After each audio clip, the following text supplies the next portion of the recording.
Good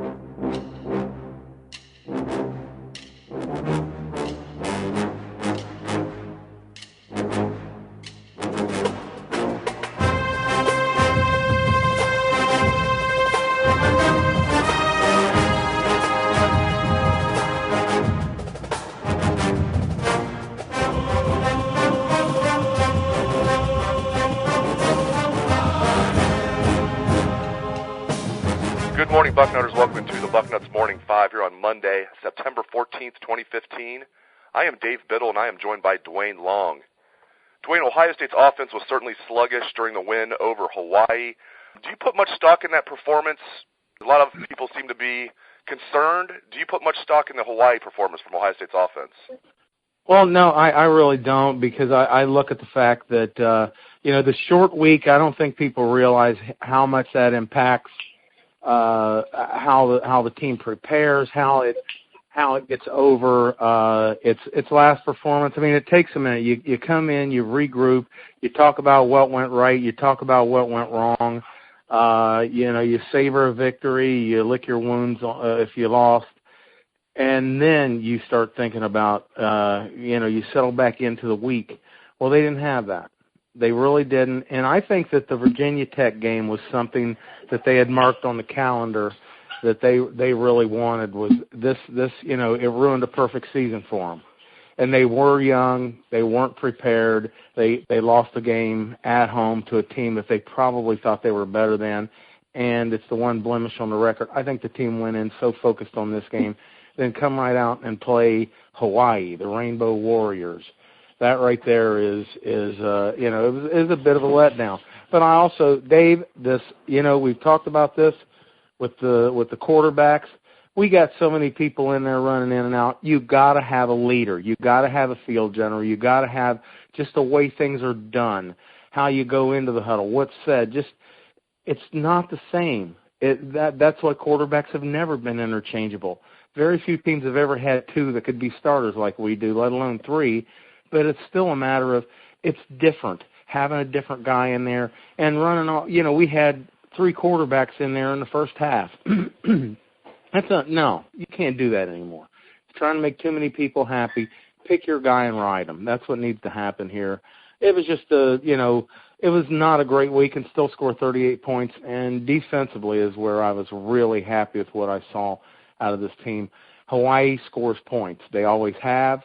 And that broke a string of 213 games where Hawaii threw for at least 100 yards. We broke that string. So there were some pluses. The defense standing up better and looking like it did at the end of last season, that was the biggest thing. And you still score 38 points on an off week when you had just too much going on, too many plays in the game plan. I think that I hope they don't continue to mess with this.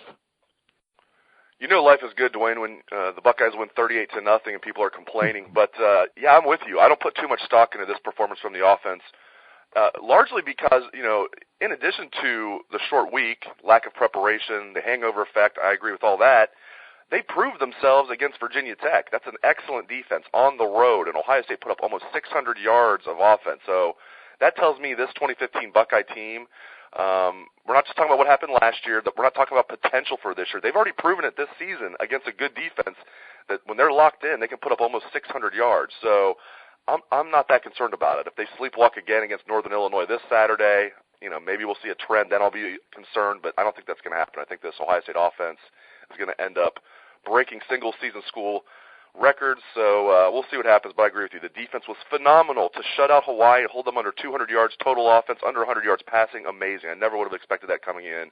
The Silver Bullets, speaking of locked and loaded, that's exactly what they are.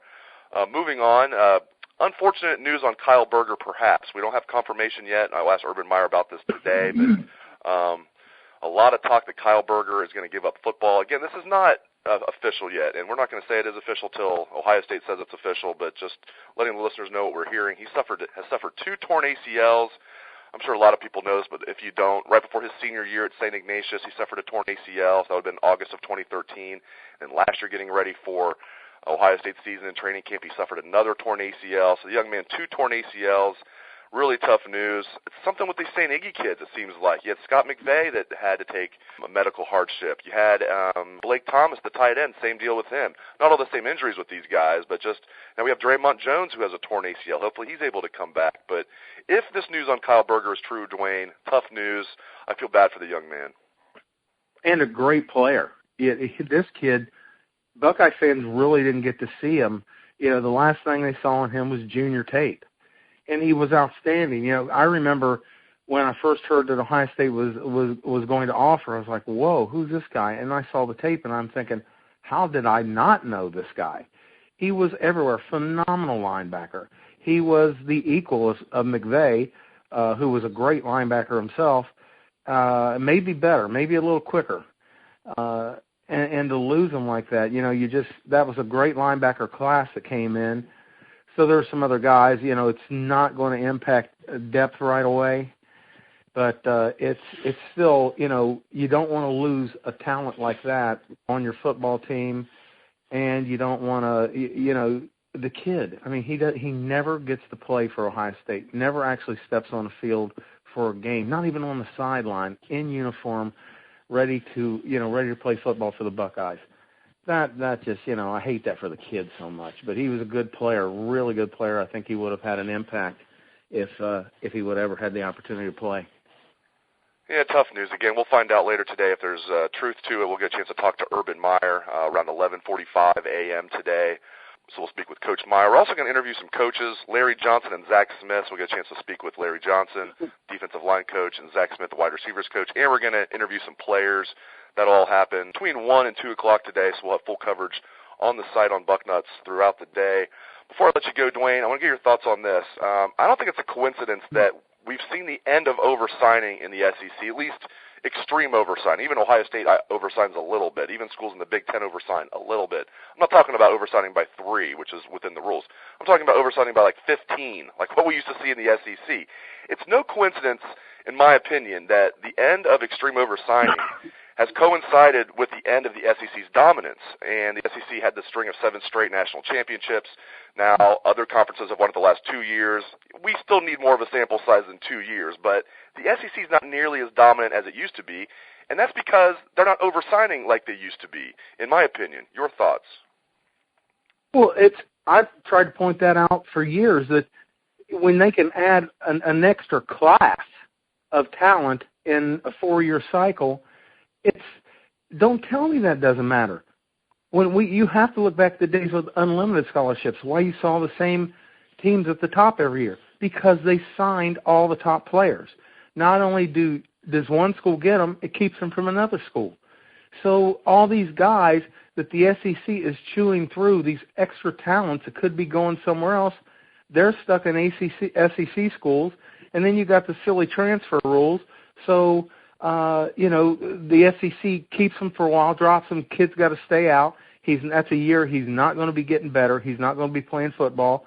It's the impact is going to be dramatic, and we're seeing it. Like you said, okay, you had that string, even played against each other in a national championship game, if I remember correctly, and now you're not. You didn't even make the championship game this year. So it says something about this past year. So it says something. There's no doubt about it. The more players you have that you can work through, that you can put in your system, see who's the better players, who's going to mature, who's going to physically mature, who's going to be focused, who's going to get it. That's going to be to your advantage. And now they've lost it. Don't tell me it's not going to have an impact. They're still going to try to do it, but they'll try to find ways to do that. But there's no doubt it's going to have an impact. Think about how much of an impact it can have on your team to lose one guy. And you're losing who knows how many to SEC schools who are just going to put them in their system and kick them out when they're not panning out. But that's over with. You didn't have him in your camp. You didn't have a chance to have your coaches work with him, your strength and conditioning guy, and try to make a better football player out of him. So, yeah, it's going to definitely have an impact, and I'm glad to see it. That was one of those things where, as far as I'm concerned, it's just blatant cheating, and it was a huge advantage. And now that it's gone, let's see what happens. The way we're looking at 3 years in a row. So that the SEC won't be winning a national championship. And holy Toledo, that just made my weekend seeing Toledo beat Brett Bielema. The same week that Brett Bielema was whining about Ohio State's schedule, he gets beat by Toledo. It was just poetic justice. It was beautiful. It was beautiful. This is a guy, you know, I don't usually pay attention to stuff. I hear fans, I hate this guy, I hate that guy. You know, I look forward to seeing the Buckeyes, the Steelers, and Liverpool win every weekend, and Michigan, Notre Dame, and anybody coached by that idiot losing every weekend. He's just that was so beautiful, and lose to a team like that. Another thing on the SEC, real quick, Dave. Look at what happened this past weekend. Jacksonville State took Auburn. They had them beat, and yep. You know, so those kind of things are happening in the SEC. So let's see what happens when this really kicks in and everybody's using the same number of players. Yeah, we were following along that Auburn-Jacksonville State game in the press box right before Ohio State's game, and there was like just this big groan when we learned that Auburn won that game. But at least Jacksonville State almost beat them and took them to overtime. And again, proved my point here that the SEC's dominance was because of oversigning. Now that that's gone, their dominance is gone. To me, it's that simple. I mean, yeah, like you're saying, you're recruiting basically an extra recruiting class when you're oversigning. Of course, it's going to help you on the football field. It doesn't take a genius to figure that one out, because I figured it out, which makes it clear it doesn't take a genius to figure it out. Great stuff from Duane Long. On the recruiting front, Bill Kurlick, the Dean of Ohio State football recruiting, has already posted his What I Am Hearing column to the site for subscribers. Make sure you check out Bill's What I Am Hearing column. He will also post his wrap for how the Ohio State commitments did over the weekend on the site today, and he will have bolts on the recruiting front on the site today. So make sure you check out Bill Kurlick's recruiting coverage on the site. Thanks again to Duane Long, and thanks to you for tuning into the show. I appreciate it. I hope you have a great day. Take it away, best damn band in the land.